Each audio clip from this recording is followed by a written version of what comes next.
అందరికీ నమస్కారం. ముందుగా మహిళా దినోత్సవ శుభాకాంక్షలు అందరికీ కూడా. వేదిక ముందున్న పెద్దలందరికీ నమస్కారం.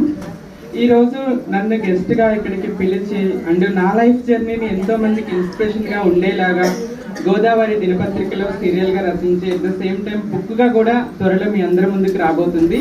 దీనికి కర్త క్రియ అన్నీ కూడా కత్తిమండ ప్రతాప్ గారికి నా ధన్యవాదాలు. సో ఈరోజు ఉమెన్స్ డే కాబట్టి చాలా మంది ఇందాక మనం డిస్కషన్ చేసుకున్నాం, ప్రవర్తన బట్టి చెప్తుందంటారు. సో ఐ ఆల్వేస్ వాంటెడ్ నేను రెస్పెక్టబుల్ లైఫ్ లీడ్ చేయాలి. సొసైటీలో ఇప్పటికీ ఒక మార్క్ ఉంటుంది, ట్రాన్స్ అనగానే they made for sex work, they made for begging అంటారు. కానీ అదేం కాదు. ఎవ్రీబడి ఇండివిజువాలిటీని చూడట్లేదు సొసైటీలో. అబ్బాయిల్లో కూడా చాలా మంది 6 నెలల పాప నుండి 60 ఏళ్ళ ముసలి వాళ్ళకి రేప్ చేసే వాళ్ళు ఉన్నారు. అలానే అబ్బాయిల కమ్యూనిటీ మొత్తాన్ని చెడ్డవాళ్ళు అంటారు. అమ్మాయి